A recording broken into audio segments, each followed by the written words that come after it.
Hi friends, ఎలా ఉన్నారు? TS EAMCET కౌన్సిలింగ్‌కి వెళ్ళే ముందు మీరు ఏ డాక్యుమెంట్స్‌ని క్యారీ చేయాలో నేను మీకు ఈ వీడియోలో అయితే చెప్తాను. అలానే మీరు మీ సేవలో కొన్ని డాక్యుమెంట్స్‌ని రెన్యూవల్ అయితే చేపించుకోవాలి. అవేంటో కూడా నేను చెప్తాను. సో, వీడియోని స్కిప్ చేయకుండా ఎండింగ్ వరకు అయితే చూడండి. ఫ్రెండ్స్, ఇంకా వీడియోని లైక్ చేయకపోతే లైక్ చేయండి. ఛానల్‌ని సబ్స్క్రైబ్ చేసుకోకుండా వీడియోని ఎవరైనా చూస్తున్నట్లయితే సబ్స్క్రైబ్ చేసుకోవడం మాత్రం మర్చిపోకండి. మీరు సపోర్ట్ చేస్తేనే మీ ముందుకు మరిన్ని ఇలాంటి వీడియోస్‌ని అయితే నేను తీసుకురాగలుగుతాను. మీరు తీసుకెళ్లాల్సిన డాక్యుమెంట్స్‌లో ఫస్ట్ వన్ వచ్చేసి మీ ఎంసెట్ హాల్ టికెట్. నేను చెప్పే ఈ డాక్యుమెంట్స్ అన్నీ కంపల్సరీ ఒరిజినల్స్ తీసుకెళ్ళాలి. ఒరిజినల్స్‌తో పాటు 2, 3 కాపీస్ జిరాక్స్‌లు కూడా మీరైతే తీసుకెళ్ళాలన్నమాట. మీ ఎంసెట్ హాల్ టికెట్ అనేది మెయిన్. సెకండ్ వన్ వచ్చేసి ర్యాంక్ కార్డ్. ర్యాంక్ కార్డ్ అనేది వెంటనే డౌన్లోడ్ చేసుకుని పెట్టుకోండి. ఎందుకంటే ఒక్కోసారి మనకి సర్వర్స్ అనేవి బిజీ ఉంటాయి కాబట్టి మీరు వెళ్ళే ముందు డౌన్లోడ్ చేసుకోవాలి అనుకుంటే అప్పుడు సర్వర్స్ వర్క్ అవ్వకపోతే మాత్రం మీరైతే ఇబ్బంది పడతారు. సో, ఇప్పుడే ర్యాంక్ కార్డ్ అనేది డౌన్లోడ్ చేసుకుని 2, 3 కాపీస్ అనేది దగ్గర ఉంచుకోండి. థర్డ్ వన్ వచ్చేసి ఆధార్ కార్డ్. ఆధార్ కార్డ్ ఒరిజినలే తీసుకెళ్ళాలి. ఒరిజినల్‌తో పాటు జిరాక్సెస్. మీ ఆధార్ కార్డ్‌లో నేమ్, డేట్ ఆఫ్ బర్త్, మీ 10th క్లాస్ మార్క్స్ మెమోలో సేమ్ ఉండాలన్నమాట. ఒకవేళ ఏమన్నా తప్పులు ఉన్నట్టయితే ఇంకా కౌన్సిలింగ్‌కి టైం ఉంది కదా! మీరు ఇప్పుడే ఆధార్ కార్డ్‌లో నేమ్, డేట్ ఆఫ్ బర్త్ ఇలాంటివి అయితే చేంజ్ చేసుకోండి. ఫిఫ్త్ వన్ వచ్చేసి మీ inter memo. Inter marks list మనకనేది లాంగ్ అయితే ఇప్పుడే రాదు కదా! షార్ట్ మెమోనే ప్రొవైడ్ చేసి ఉంటారు. దాన్నే తీసుకెళ్ళండి. నెక్స్ట్ వన్ వచ్చేసి ఇంటర్ టీసీ.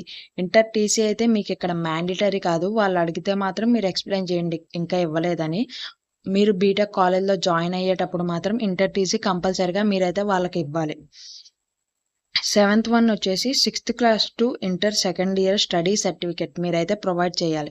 ఫర్ ఎగ్జాంపుల్ మీరు 6th class to 9th class ఒక స్కూల్‌లో, 10th క్లాస్ ఒక స్కూల్‌లో చదువుంటే గనక ఈ 2 స్కూల్స్ ప్రొవైడ్ చేసిన స్టడీ సర్టిఫికేట్ మీరైతే వాళ్ళకి ఇవ్వాలన్నమాట.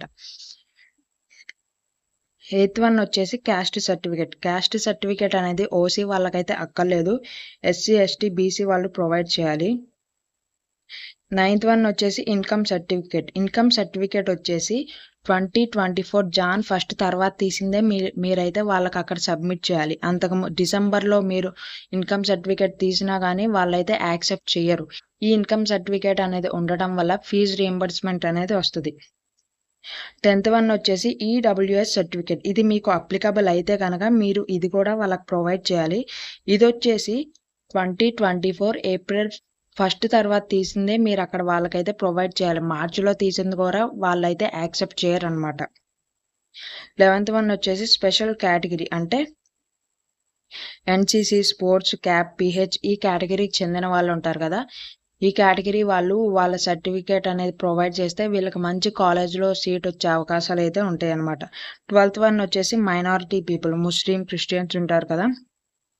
మైనారిటీ అనమాట. 10th క్లాస్‌లో వాళ్ళ సర్టిఫికేట్ మీద మైనారిటీ అని ఉండాలి. లేకపోతే వాళ్ళు స్కూల్స్‌కి వెళ్తే కనుక స్కూల్ ప్రిన్సిపల్‌ని మైనారిటీ సర్టిఫికేట్ అని ఇవ్వమన్నా కానీ వాళ్ళైతే మీకు సర్టిఫికేట్ ఇస్తారు. ఇది తీసుకొచ్చి వీళ్ళకి కౌన్సిలింగ్‌లో ప్రొవైడ్ చేసినా సరిపోతది. 13th వన్ వచ్చేసి ఫర్ ఎగ్జాంపుల్ ఏపీ స్టూడెంట్స్ తెలంగాణలో ఎంసెట్ రాసిన వాళ్ళైతే గనక మీరు 10 ఇయర్స్ రెసిడెన్స్ సర్టిఫికేట్ అయినా తీసుకెళ్ళాలి. Or else me parents employment certificate అన్నా తీసుకెళ్ళాలి. ఫ్రెండ్స్, ఈ డాక్యుమెంట్స్ అని కంపల్సరీగా మీరు రెడీ చేసుకోండి. Originals with 2, 3 copies of xerox అనమాట. ఈ వీడియోని లైక్ చేయండి. మీ ఫ్రెండ్స్‌కి కూడా షేర్ చేయండి. ఛానల్‌ని సబ్స్క్రైబ్ చేసుకోవడం మాత్రం మర్చిపోకండి మరిన్ని ఇలాంటి వీడియోస్ కోసం.